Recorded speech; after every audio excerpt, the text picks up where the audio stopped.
My name is Thalia Dixon, and I'm 32 years old. I spent 4 months building that binder.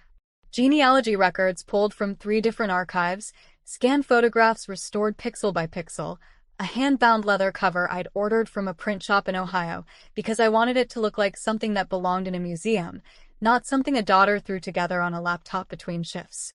It traced my father's family back 6 generations, all the way to a shipping clerk in Liverpool who crossed the Atlantic with nothing but a wool coat and a name nobody in our family remembered until I found it. I planned to give it to him at the restaurant, in front of everyone, at the exact moment the waiter brought out the cake. 40 years of marriage deserved something that would outlast the candles. I also paid for the dinner. All of it. The private room at Verrazano's, the wine, the 3-course menu, the string quartet my mother had mentioned wanting since her 30th anniversary and never got. It came out to just under $6,000, and I didn't blink once while typing my card number into the reservation deposit, because this wasn't a transaction to me. This was 40 years of 2 people staying together through layoffs and a house fire in my father's surgery, and I wanted the night to feel like it mattered as much as it actually did. I got there 20 minutes early carrying the binder wrapped in brown paper, and my brother was already standing at the entrance to the private room like he'd been assigned security detail. Desmond has always had a way of positioning himself in doorways, like the space itself belonged to him and everyone else needed permission to pass through it. "Immediate family only," he said before I'd even said hello. "You stopped counting years ago." I asked him what that meant, genuinely, because I didn't understand the sentence. He said it like I should already know, like there was some ledger only he had access to, some tally of visits and calls and holidays where I'd fallen short and he'd been keeping score in silence for years. I looked past him into the room. My mother was seated near the head of the table, laughing at something, wine already poured. I caught her eye and she gave me a small wave, the kind you give a waiter, not a daughter, and turned back to her conversation. I stood in that doorway holding a binder that represented 4 months of my life and $6,000 I'd already spent, and nobody in that room turned to acknowledge it was happening. Not one person stood up. Not my mother, not my father, who I could see now at the far end of the table, adjusting his tie, oblivious.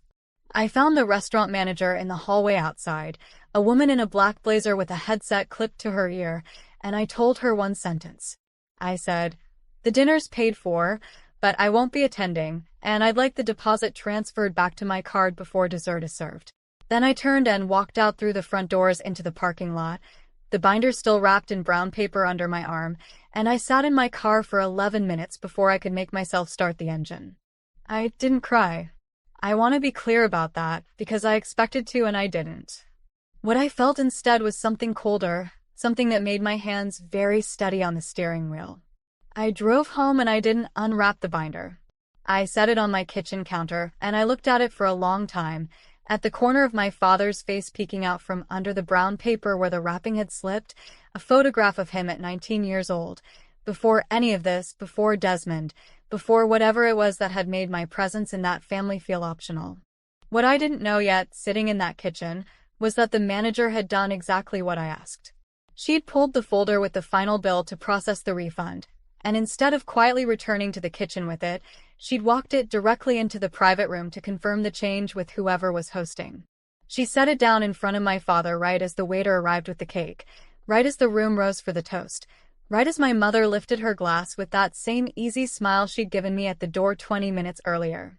My father opened the folder expecting a bill. What he found instead was my name on every line. The deposit, the wine selection, the string quartet request, the note I'd left about the cake flavor being red velvet because it was my mother's favorite, the note that said gift attached, please save until after cake, from Thalia. He read it once.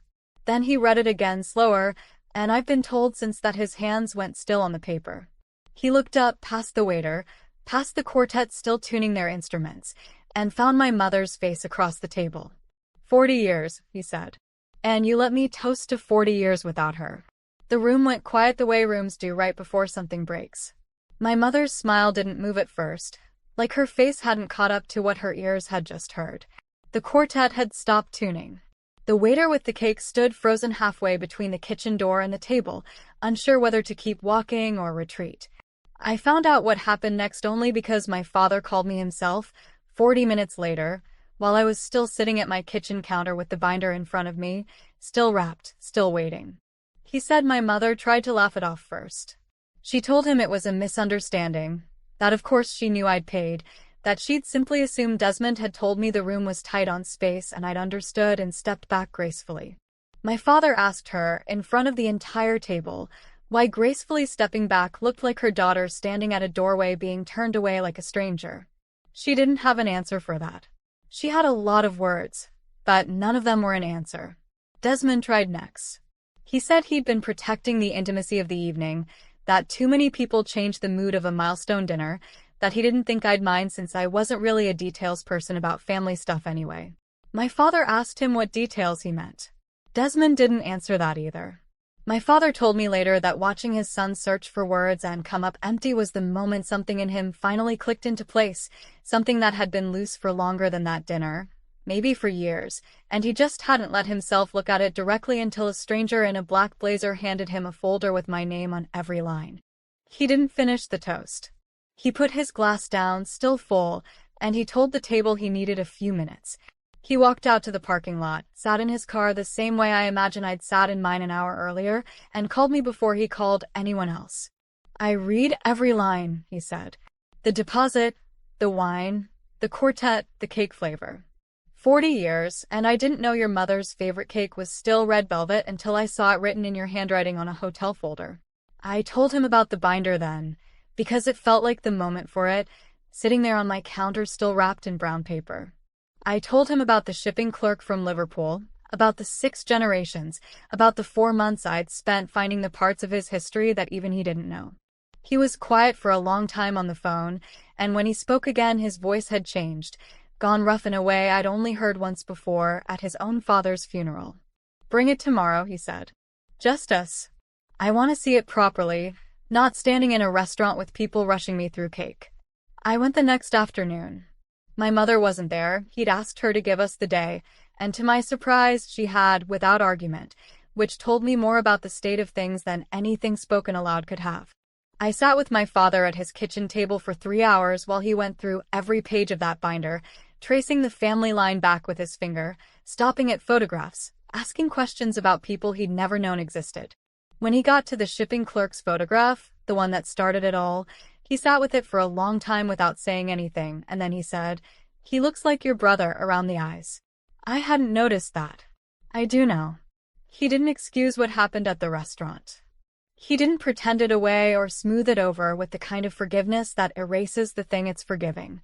He told me plainly that he'd let a distance grow between us, that he should have closed himself instead of leaving it to me to keep bridging every year with dinners and deposits and binders nobody asked for, but that mattered more than anyone let on. He said 40 years of marriage should have taught him to notice who was actually in the room and who was being quietly pushed to its edges, and that he'd failed to notice it was his own daughter. My mother called me 3 days later. It wasn't a full repair, not in one phone call, not in one conversation. Some things take longer to rebuild than a binder takes to make. But it was a start, an honest one, the kind that doesn't pretend the doorway never happened. I keep the binder at my father's house now.